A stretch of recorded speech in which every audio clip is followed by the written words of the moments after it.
TBC Tamil News. வணக்கம். நீங்கள் இணைந்திருப்பது டிபிசியின் காலை தமிழ்ச் செய்திகளோடு.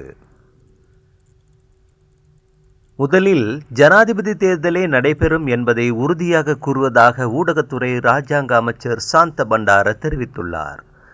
குருநாகலில் ஊடகங்களுக்கு கருத்து வெளியிடும்போதே அவர் இவ்வாறு தெரிவித்தார். அத்துடன் முதலில் ஜனாதிபதி தேர்தலே நடைபெறும். இது அக்டோபர் மாதம் நடைபெறும். ஜனாதிபதி தேர்தலுக்கு அரசியல் கட்சி என்ற வகையில் நாம் தயாராகவே உள்ளோம். அத்துடன் நாடும் ஜனாதிபதி தேர்தலுக்கே தயாராக வேண்டும் என்றும் அவர் குறிப்பிட்டார். பொது தேர்தல் ஒருபோதும் முதலில் நடைபெறாது. ஜனாதிபதி தேர்தலே நடைபெறும். ஜனாதிபதி தேர்தல் நடைபெற்று வெற்றி பெற்றதன் பின்னர் நவம்பர் மாதம் 8ஆம் தேதி பதவிப் பிரமாணம் நடைபெறும். அதன் பின் பாராளுமன்றத்தினை கலைப்பதற்கு தீர்மானம் எடுக்கப்படும் என்றும் கூறினார். அவ்வாறு தீர்மானம் எடுக்கப்பட்டதன் பின்னர் ஜனவரி மாதம் பொது தேர்தல் நடைபெறும். அடுத்த சுதந்திர தினத்தின் போது 10வது பாராளுமன்றத்துக்கு உறுப்பினர்கள் தெரிவு செய்யப்பட்டிருப்பர். அதுவே ஸ்ரீலங்கா பொதுஜன பெரமுனவின் தேவையாகவும் இருக்கிறது. நாடு என்ற வகையில் தான் தீர்மானங்களை எடுக்க முடியும். எனினும் முதலில் ஜனாதிபதி தேர்தலே நடைபெறும் என்று ஜனாதிபதி அமைச்சரவைக்கு அறிவித்துள்ளார் என்றும் அவர் சுட்டிக்காட்டினார்.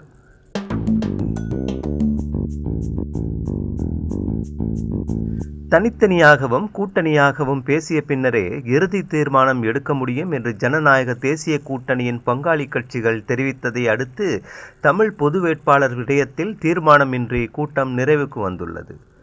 உரும்புராய் சிவகுமாரன் சிலை அருகில் உள்ள கூட்டுறவு அரங்கில் ஜனநாயக தமிழ் தேசிய கூட்டணி தலைவர்களுக்கும் சிவில் அமைப்பின் பிரதிநிதிகளுக்கும் இடையிலான சந்திப்பொன்று நடைபெற்றது. இந்த சந்திப்பில் ஜனநாயக தமிழ் தேசிய கூட்டணியின் சார்பில் சித்தார்த்தன், செல்வம் அடைக்கலநாதன், சுரேஷ் பிரேமச்சந்திரன், என் ஸ்ரீகாந்தா, வேந்தன் உள்ளிட்டவர்கள் பங்கேற்றனர். சிவில் அமைப்புகளின் சார்பில் பேராசிரியர் கணேசலிங்கம், ஆய்வாளர்களான ஜோதிலிங்கம், நிலாந்தன் மற்றும் வேலன் சுவாமிகள் உள்ளிட்டவர்கள் பங்கேற்றிருந்தனர். இந்த உரையாடலின் போது எதிர்வரும் ஜனாதிபதி தேர்தலில் தமிழ் பொது வேட்பாளர் ஒருவரை நிறுத்துவது தொடர்பில் தீர்க்கமான முடிவினை எடுப்பதை மையப்படுத்தியே உரையாடல்கள் ஆரம்பமாகியிருந்தன. குறிப்பாக இலங்கை தமிழரசு கட்சிக்கு வழங்கப்பட்ட கால அவகாசத்துக்குள் தீர்க்கமான முடிவினை அறிவிக்காத நிலையில் அக்கட்சியின் முடிவு கிடைக்கும் வரையில் காத்திருக்காது அடுத்த கட்டமாக முன்னெடுக்கப்பட வேண்டிய நடவடிக்கைகள் குறித்து கவனம் செலுத்தப்பட்டது. விசேடமாக சிவில் சமூக தரப்பினரிடத்தில் இருந்து பொது வேட்பாளர் ஒருவர் நிறுத்தப்பட வேண்டியது அவசியம் என்ற கருத்து உறுதியாக முன்வைக்கப்பட்டது. அதேபோன்று சுரேஷ் பிரேமச்சந்திரன் தரப்பிலும் பொது வேட்பாளர் நிறுத்தப்பட வேண்டியது அவசியம் என்பது உறுதியாக மேற்கொள்ளப்பட வேண்டும் என்ற துணிப்பட கருத்துகள் வெளிப்படுத்தப்பட்டன. எனினும் டெலோ, பிளாட் மற்றும் தமிழ் தேசிய கட்சி ஆகிய தரப்புகள் சில கரிசனைகளை வெளிப்படுத்தியிருந்தன. குறிப்பாக அனைத்து தரப்பினரும் ஒன்றிணைந்து இந்த விடயத்தில் தீர்மானம் எடுப்பதுதான் மிகவும் முக்கியமான விடயம் என்பதை வலியுறுத்தின. குறிப்பாக இலங்கை தமிழரசு கட்சியின் பங்கேற்பு இல்லாத சூழலில் தமது கட்சிக்குள் ஜனநாயக தமிழ் தேசிய கூட்டணியாகவும் இருவேறு சந்திப்புகளை நடத்தியதன் பின்னரே முடிவினை எடுக்க முடியும் என்றும் குறிப்பிடப்பட்டது. அத்துடன் இலங்கை தமிழரசு கட்சியுடனும் பேச்சுக்களை முன்னெடுப்பது பற்றியும் கவனம் செலுத்தப்பட்டது. இவ்வாறான நிலையில் பொது வேட்பாளர் விடயம் சம்பந்தமாக மீண்டும் கூடி பேசுவதென்ற நிலைப்பாட்டுடன் தீர்க்கமான தீர்மானங்களின்றி கூட்டம் நிறைவுக்கு வந்தது.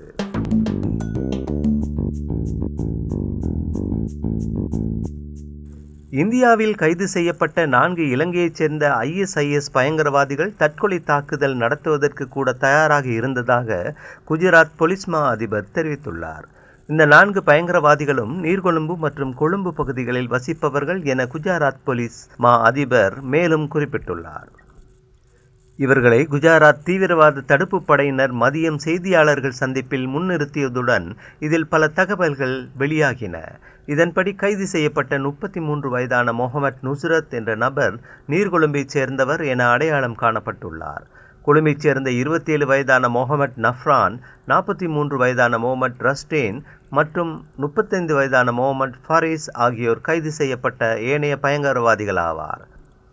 இவர்கள் இந்நாட்டிலிருந்து சென்னை வழியாக அகமதாபாத் நகருக்கு இண்டிகோ ஏர்லைன்ஸ் விமானம் மூலம் சென்றுள்ளதாக தெரிவிக்கப்படுகிறது. தமிழ் மொழியை மட்டுமே பயன்படுத்தும் 4 பயங்கரவாதிகளும் மொழிபெயர்ப்பாளர் மூலம் விசாரிக்கப்பட்டனர். இவர்களிடமிருந்து கைபேசி, 2 நாட்டு நாணயத்தாள்கள் மற்றும் விமானச் சீட்டுகள், ஒருவரின் பயணப்பொதியிலிருந்து ISIS அமைப்பின் கொடியும் கண்டுபிடிக்கப்பட்டுள்ளது. பாகிஸ்தானில் இருந்து செயற்படும் ISIS பயங்கரவாத அமைப்பின் தலைவராக அபுவை கடந்த பிப்ரவரி மாதம் சமூக ஊடகங்கள் மூலம் இந்த குழு அடையாளம் கண்டுள்ளதாகவும் பின்னர் இவர்கள் கடும்போக்கு ISIS சித்தாந்தவாதிகளாக மாறியுள்ளதாக தெரிவிக்கப்படுகிறது. மேலும் அபுவின் ஆலோசனையின் பேரில் இந்தியாவில் தீவிரவாத தாக்குதல் நடத்த திட்டமிட்டுள்ள நிலையில் இலங்கை பணத்தில் 4 லட்சம் ரூபாய் அளிக்கப்பட்டுள்ளதாக தெரிவிக்கப்படுகிறது. இவர்கள் தற்கொலைப்படை தாக்குதலுக்கு கூட தயாராகி இருந்ததாக தகவல் வெளியாகியுள்ளது. இவர்களது கைபேசிகளை ஆய்வு செய்ததில் அகமதாபாத் நகருக்கு அருகிலுள்ள நானாசி டோலா பகுதியில் ஆயுதங்கள் மறைத்து வைக்கப்பட்டிருப்பது தொடர்பான தகவல்கள் அந்நாட்டு பாதுகாப்பு படையினருக்கு அம்பலமாகியுள்ளது. பாகிஸ்தானில் தயாரிக்கப்பட்ட 3 கைத்துப்பாக்கிகளும் அதற்கு பயன்படுத்தப்பட்ட 20 தோட்டாக்களும் கண்டுபிடிக்கப்பட்டுள்ளன. கைது செய்யப்பட்ட 4 இலங்கை ISIS பயங்கரவாதிகளுக்கு எதிராக சேகரிக்கப்பட்ட வாய்மொழி மற்றும் விசாரணை ஆதாரங்களின் அடிப்படையில் சட்ட நடவடிக்கை எடுக்கப்பட உள்ளது.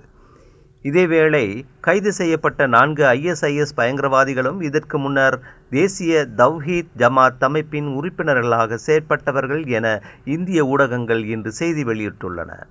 உயிர்த்த ஞாயிறு அன்று பயங்கரவாத தாக்குதலை நடத்திய சஹரான் ஹாசிம் தலைமையிலான பயங்கரவாதிகள் தேசிய தவ்ஹீத் ஜமாத் அமைப்பை சேர்ந்தவர்களாவார். 2019 உயிர்த்த ஞாயிறு தாக்குதலுக்கு பிறகு இந்த அமைப்பு தடை செய்யப்பட்ட அமைப்பாக அறிவிக்கப்பட்டமை குறிப்பிடத்தக்கது.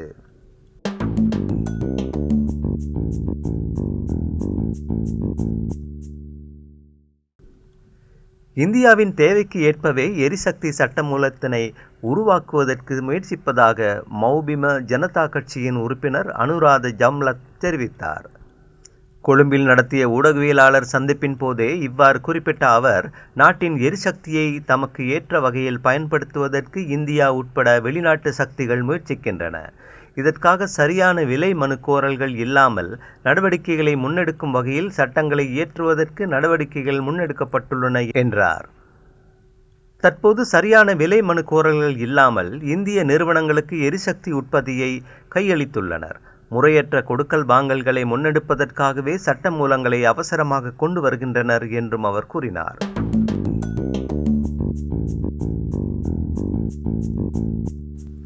இலங்கையின் வெளிவிவகார அமைச்சர் அலி சப்ரி ஈரானின் தப்ரீஸ் நகரில் நடைபெறும் மறைந்த ஈரானிய ஜனாதிபதி இப்ராஹிம் ரைசியின் இறுதி சடங்கில் கலந்து கொள்வதற்காக நேற்றிரவு ஈரானுக்கு பயணமாகியுள்ளார். வெளிவிவகார அமைச்சு வெளியிட்டுள்ள அறிக்கையில், உலங்கு வானூர்தியில் விபத்தில் உயிரிழந்த ஈரானிய ஜனாதிபதி இப்ராஹிம் ரைசி உள்ளிட்டவர்களின் இறுதி ஊர்வலம் ஈரானின் வடமேற்கு நகரமான தப்ரீஸில் இருந்து நேற்று ஆரம்பமாகிய நிலையில் வெளிவிவகார அமைச்சர் அலி சப்ரி சென்றுள்ளார். இந்த நிலையில் தப்ரீஸ் நகரில் உள்ள தியாகிகள் சதுக்கத்தில் சிரேஷ்ட அதிகாரிகள் மற்றும் இராணுவ தளபதிகள் உட்பட பல்லாயிரக்கணக்கான ஈரானியர்கள் மறைந்த ஜனாதிபதிக்கும் பிற அதிகாரிகளுக்கும் அஞ்சலி செலுத்தி வருகின்றமை குறிப்பிடத்தக்கது.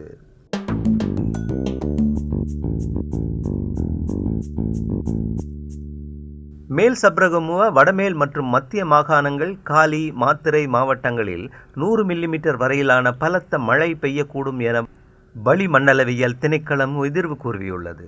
இதனிடையே அத்தனகலு ஓயா, உருவல் ஓயாவை அண்மித்த தாழ்நில பகுதிகளில் எதிர்வரும் 48 மணித்தியாலங்களுக்குள் வெள்ள அபாய நிலை ஏற்படும் என நீர்ப்பாசன திணைக்களம் தெரிவித்துள்ளது. அத்தனகலு ஓயா மற்றும் உருவல் ஓயாவின் நீர்மட்டம் அதிகரித்து வருகின்றமையால் திவுலப்பிட்டிய, மீரிகம, அத்தனகல, மஹர, கம்பஹா, மினுவங்கொட, ஜாயல, கட்டான, வத்தலை பிரதேச செயலக பிரிவுகளின் தாழ்நில பகுதிகளில் வசிக்கும் மக்கள் அவதானமாக செயற்படுமாறு அறிவுறுத்தல் விடுக்கப்பட்டுள்ளது. எதிர்வரும் 48 மணித்தியாலங்களுக்குள் குடாகங்கை மற்றும் மகுரகங்கை ஆகியன வான் பாயும் இடங்களை அண்மித்த தாழ்நில பகுதிகளில் சிறிய அளவிலான வெள்ள நிலைமை ஏற்படலாம் எனவும் எச்சரிக்கை விடுக்கப்பட்டுள்ளது. இதன் காரணமாக புலத் சிங்கள, மதுராவு, பாலினுவர பிரதேச செயலக பிரிவுகளின் தாழ்நில பகுதிகளில் வசிக்கும் மக்கள் அவதானமாக செயற்படுமாறு நீர்ப்பாசன திணைக்களம் அறிவுறுத்தியுள்ளது. வங்காள விரிகுடாவை அண்மித்து நிலவும் தளம்பல் நிலைமை எதிர்வரும் சில தினங்களில் தாளமுக்கமாக வலுவடைந்து நாட்டை கடந்து செல்லும் என வளிமண்டலவியல் திணைக்களம் தெரிவித்துள்ளது. எனினும் அதன் நேரடியான தாக்கம் இலங்கைக்கு காணப்படும் என திணைக்களத்தின் பணிப்பாளர் நாயகம் அத்துல கருணாநாயக்க குறிப்பிட்டுள்ளார். அதன் காரணமாக மத்திய சப்ரகமுவ, வடமேல், தென் மற்றும் வட மாகாணங்களிலும் மன்னார் மாவட்டங்களிலும் இடைக்கிடையே மழை பெய்யும் என வளிமண்டலவியல் திணைக்களம் தெரிவித்துள்ளது.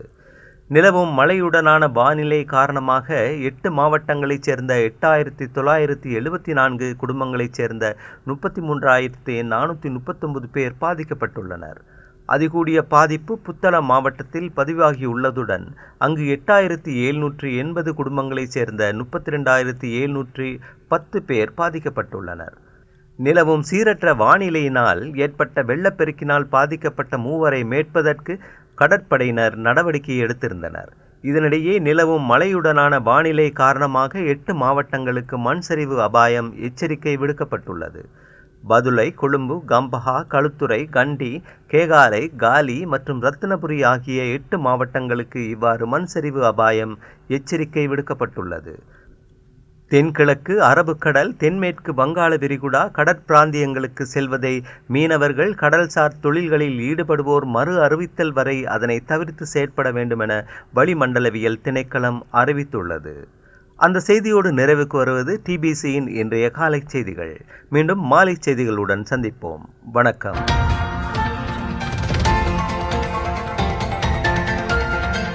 TBC Tamil News.